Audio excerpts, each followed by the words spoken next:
The Iran retaliatory strike on the U.S. airbase in Qatar. This is a page from the De-Escalation Playbook and a great thing. That and more on the Energy Newsbeat Daily Standup. The Iran retaliatory strike on the U.S. airbase in Qatar, a page from the De-Escalation Playbook. On June 23rd, Iran launched a missile attack on the LUD airbase in Qatar, a key military hub in the Middle East, retaliation for U.S. airstrikes. The strike, described by Iran's military as devastating and powerful, sent ripples through the global markets, particularly in the energy sector, yet nothing was hit. Rather than spiking, oil prices plummeted. He dropped 5% to $70 a barrel. And RBOB gasoline spots fell 3.5%. Why?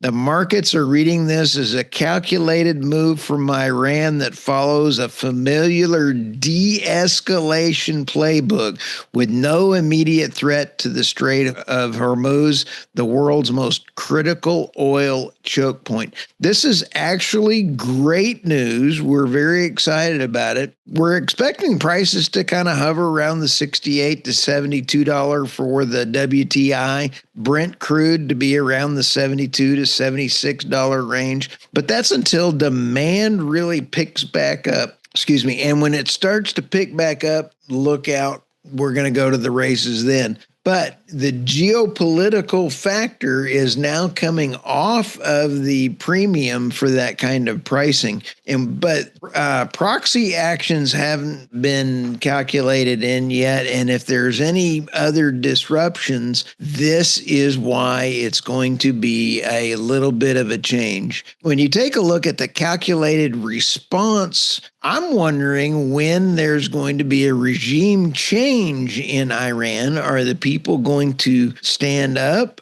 Because I don't think regime change is on the President Trump's agenda, which it shouldn't be, but hopefully the people will demand a regime change. So we can only hope and pray for the Iranian people that they don't do this. Let's also hope that the Israel takes heed and does not escalate anything else. The oil price shock, no one coming, navigating the landscape. This was from earlier in the day, and I really am just kind of highlighting this from a standpoint of when you take a look at whether or not how fast things are changing in the oil and gas space. When you take a look, this article brought up the point. Are we going to see $80 oil? Are we going to see $100 oil? If Goldman Sachs is they're predicting things, it could go either way. Now, that was before the retaliatory calculated strike this afternoon. So I intentionally covering both of these, but the LNG Gulf expansion, like Saudi Arabia, ADNOC, and Qatar Energy are investing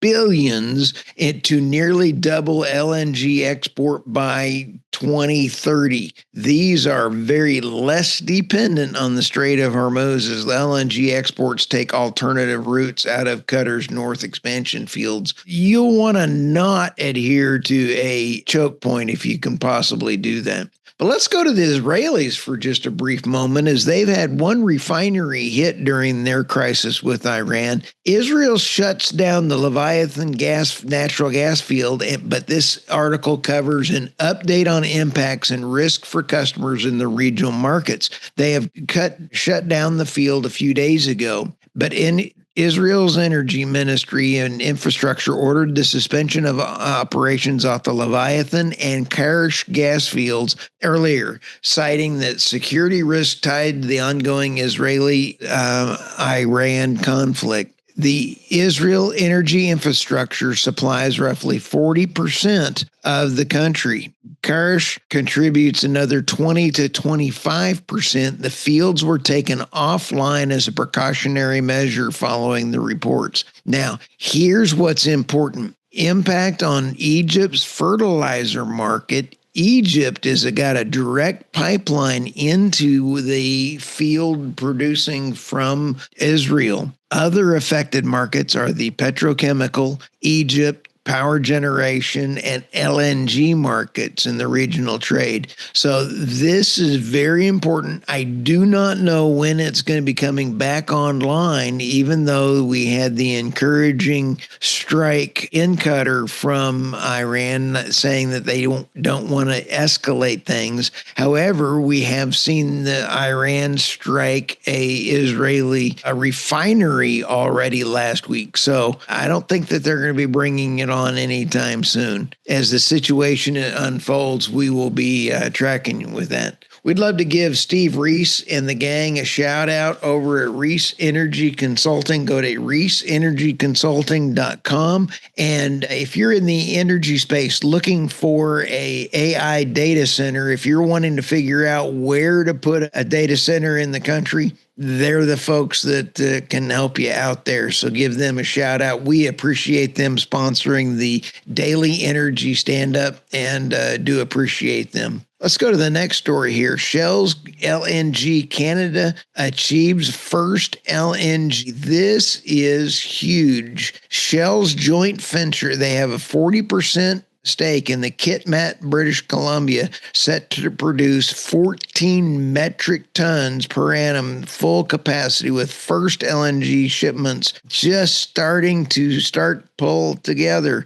Pretty cool. Without specific data, rough estimate might be contributing the low hundreds of millions of dollars. That's kind of a cool forecast. Low hundreds of millions of dollars. It'd be kind of cool. LNG Canada's first largest export facility. Way to go, Canada. Even though the leadership in Canada is really not behind exporting LNG, I think that it is good for Canada to be able to play in the export markets. Good job, Shell. And I think it'll be very good. They've got the tankers already starting to line up for the commissioning process. It includes the Gaslaw chartered by Shell and the Puteri Sinjad. I apologize, but that one's chartered by Petronas. So it's nice that tankers are already starting to line up, and congratulations and well done. I want to give Hyundai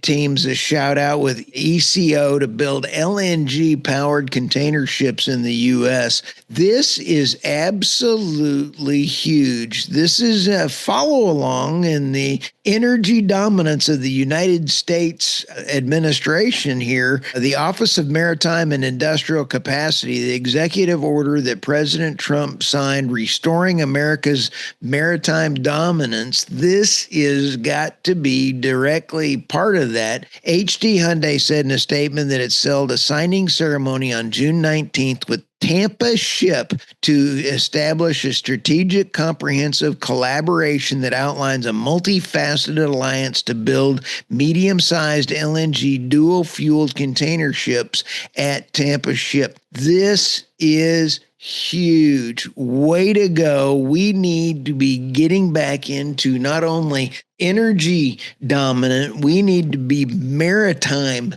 dominant. And the fact that these are LNG dual-fueled ships, and is great, and it's wonderful that we're tag teaming with HD Hyundai in order to get our shipbuilding stuff going on. This is kind of a quiet little article, but it's a huge win for the United States. So with that, like, subscribe, go to theenergynewsbeat.substack.com, go to reeseenergyconsulting.com, and go to our new site, energynewsbeat.co, and have an absolutely wonderful day. We appreciate all of our great subscribers that are out there, and thanks for listening to the podcast. I just finished a podcast recording today that'll come out Friday. It was with Wasif Latif, and he is with Samaria Partners. We talked about all of the commodity marketing and what is the current status of going on and how to make money in that. He is very knowledgeable and a fantastic CEO. Loved having him on the podcast. Have a fantastic day, and we will talk to you all soon.